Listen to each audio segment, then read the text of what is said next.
30 nouveaux majeurs viennent d'obtenir leur certificat de nationalité. Le document leur permettra d'obtenir leur carte nationale d'identité. Elle voit elle seule 1000 mois d'adoration. La nuit du destin aura lieu lundi prochain. Comment préparer ce moment? La réponse dans ce journal. Bonsoir à tous et merci de vous informer sur RTI2. Nous sommes le 11 juillet. La communauté internationale célèbre la Journée mondiale de la population. En Côte d'Ivoire, c'est la 29e édition du genre et elle est célébrée à Dieu-Koué. Le thème général porte sur les populations vulnérables dans les situations d'urgence. Plus de 50 millions de personnes dans le monde sont concernées. La couverture maladie universelle, un projet conçu également pour le bien-être des populations vulnérables. La CMU qui vise à faciliter l'accès aux soins de santé. Dans le cadre de la mise en œuvre de ce programme, les organisations professionnelles de la fonction publique ont participé à un atelier de renforcement des capacités. Abou Sanogo. Organisé autour du thème pour une implantation plus grande de la CMU, couverture maladie universelle, quelle implication des leaders des organisations professionnelles de la fonction publique? L'atelier s'est déroulé sous forme de communication suivie de travaux en plénière.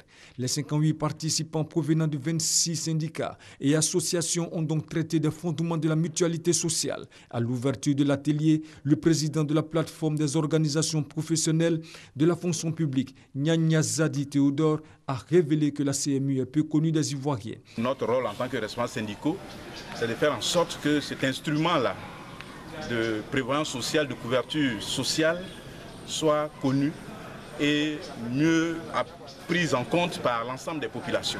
Pour que petit à petit dans notre pays, on ait une assurance maladie universelle, on ait une couverture sanitaire qui permet de dégager, nous fonctionnaires, d'un certain nombre d'engagements. Pour sa part, le directeur général de la Caisse nationale d'assurance maladie, Karim Bamba, parrain de la cérémonie, a salué la rencontre qui, selon lui, va permettre d'échanger plus particulièrement sur les articulations des régimes de couverture offerts par la CMU et la MUGEFSI. La couverture maladie universelle est un besoin pour toute la population résidant dans notre pays, que ce soit les Ivoiriens ou les non-Ivoiriens.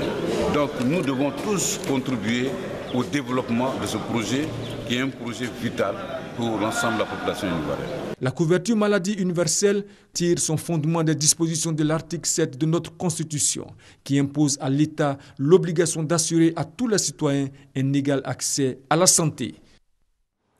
Toujours au chapitre santé, en bref, la conférence de l'ONU pour le financement de la lutte contre Ebola, elle s'est déroulée hier pour la reconstruction notamment de leurs infrastructures sanitaires. Les donateurs promettent à la Guinée, à la Sierra Leone, au Libéria 2040 milliards de francs CFA sur 2 ans. Ces 3 pays d'Afrique de l'Ouest estiment, eux, leurs besoins à plus de 5 000 milliards de francs CFA. La carte nationale d'identité, un document administratif devenu incontournable dans les actes quotidiens de la vie civile. Pour l'obtenir, il faut détenir au préalable son certificat de nationalité. 30 nouveaux majeurs viennent d'obtenir ce sésame. Thomas Guessambi. Évoqué par bien de nouveaux majeurs comme frein à leur inscription sur la liste électorale, le certificat de nationalité ne devrait plus en être un. Une trentaine de jeunes vient de recevoir le document administratif avec l'appui de Soumaoro Farikou, secrétaire départemental RDR à Djamé. Pour nous, c'est un sentiment de fierté et de joie. En tant que premier responsable politique de la commune d'Adjamé, et nous leur disons par la même occasion d'aller rapidement se faire enrôler pour donner un suffrage conséquent à notre candidat qui est le docteur Alassane Ouattara. Ils avaient été spectateurs au scrutin de 2010. Maintenant qu'ils peuvent exprimer leur droit de vote, les nouveaux majeurs se disent heureux de choisir librement leur candidat. L'acte de Soumaoro Farikou, secrétaire départemental RDR à Djamé, épouse ainsi l'appel de la commission électorale indépendante lancé en début juillet. Celui d'exhorter tous les partis politiques à faire réussir l'opération qui prend fin ce 12 juillet. Le mois de Ramadan est par excellence le mois de partage et de solidarité. L'ONG Vie et Solidarité a procédé récemment à la remise de kits alimentaires à plus de 100 veuves. Konaté Moussa. Le mois de Ramadan est une période de générosité, C'est le moment choisi par l'ONG Solidarité et Vie pour redonner le sourire à des veuves et orphelins. La structure a offert plusieurs kits alimentaires à ces franges vulnérables de la population au quartier Pobwe 2 dans la commune de Yopougon. Ce sont 50 sacs de riz, 50 bidons d'huile et plusieurs cartons de sucre qui ont été remis à plus de 120 veuves et orphelins. La cérémonie de remise de ces dons a été marquée par une conférence sur le thème « Les acquis du mois de Ramadan ». L'ONG Solidarité et Vie a été créée en 2007 avec pour objectif de venir en aide aux personnes démunies. Elle vaut à elle seule 1000 mois d'adoration. La nuit du destin aura lieu lundi prochain. Invocation et supplication dans la nuit de lundi à mardi. Comment préparer ce moment appelé aussi nuit de l'exaucement? La réponse dans ce reportage de Ami Sissoko. Ou la nuit du destin, c'est la nuit de l'exaucement des vœux. La dévotion à Allah au cours de cette seule nuit équivaut à 1000 mois d'adoration, soit un peu plus de 83 ans. Cette nuit-là, elle est très importante parce que Dieu va décider nous concernant pour un an. On ne sait pas ce que Dieu va décider de positif. On ne sait pas ce que Dieu va décider de négatif. Donc, la meilleure façon d'amener Allah à décider le meilleur pour nous, c'est de le supplier, c'est de le prier. Pendant cette nuit bénie, les fidèles musulmans se consacrent aux invocations, aux prières, à la récitation du Coran et aux supplications, avec pour seul objectif l'amélioration de leurs conditions sociales et spirituelles. Pour faire une bonne nuit du destin, il y a deux activités majeures. C'est la veillée nocturne et puis la retraite spirituelle. Au cours de la nuit du destin, il y a des prêches qui sont organisées, il y a des conférences qui sont organisées, donc il y a des enseignements à prendre. Mais il ne faut pas donner toute sa nuit à ces enseignements-là. Le reste de la nuit doit être consacré aux activités spirituelles. Laylatul Qadr, c'est aussi la nuit de la révélation et de la descente du Coran, le livre saint de l'islam selon la sourate 97.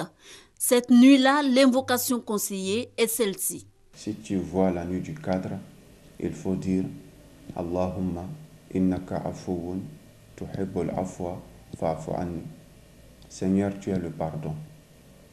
Tu aimes pardonner. Aussi, pardonne-moi. Donc, cette nuit-là, on doit invoquer cela en permanence afin d'implorer le pardon et la miséricorde de Dieu. La nuit du destin est dissimulée par Allah dans les 10 dernières nuits du mois de Ramadan, précisément dans les nuits impaires, c'est-à-dire la 21e, 23e, 25e, 27e ou 29e nuit, afin que les fidèles musulmans s'adonnent avec détermination à la quête perpétuelle d'Allah.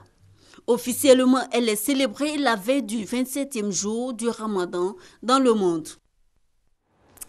Bref, on a frôlé le pire aujourd'hui au Ghana en partance pour Kumasi. L'hélicoptère du président ghanéen John Dramani Mahama a échappé à un crash. L'hélico dans lequel se trouvait également son épouse a atterri dans l'urgence. Il n'y a pas de dégâts.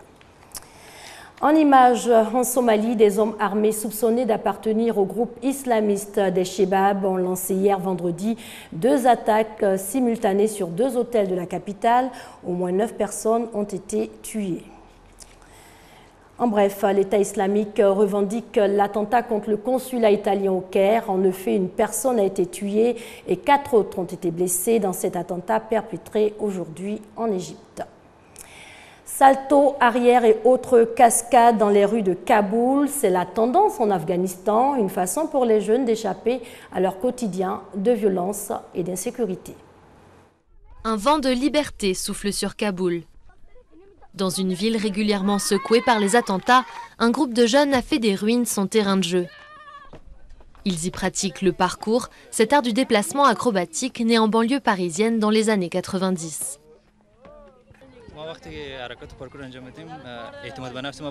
Quand on fait du parcours, ça renforce notre confiance en nous. On adore ça, c'est génial. Alors à chaque entraînement, on essaye de réaliser des figures encore plus complexes. Cette discipline est encore largement inconnue en Afghanistan. Mohamed et ses amis ont découvert le parcours sur Internet à la fin des années 2000 et ont appris à en faire grâce à des vidéos. Cela fait 5 ans qu'ils s'entraînent ensemble ici à Kaboul, désormais presque tous les jours. Mais pour eux, dans un pays marqué par 35 ans de guerre, c'est bien plus qu'une activité physique. Quand on pratique ce sport, on essaie de faire avancer notre pays et on développe le parcours ici. Et comme ça, c'est aussi notre pays qui se développe. La prochaine étape, mettre sur pied un club où entraîner les nouvelles recrues. Grâce aux réseaux sociaux, le groupe commence à se faire connaître à Kaboul et d'autres jeunes veulent s'y mettre, parfois même des filles.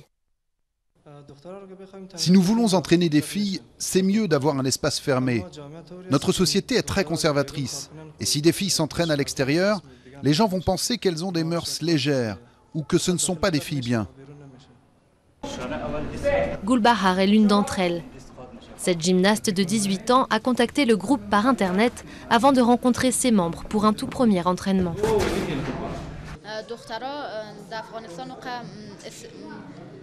Les filles n'ont pas vraiment l'occasion de faire du parcours en Afghanistan.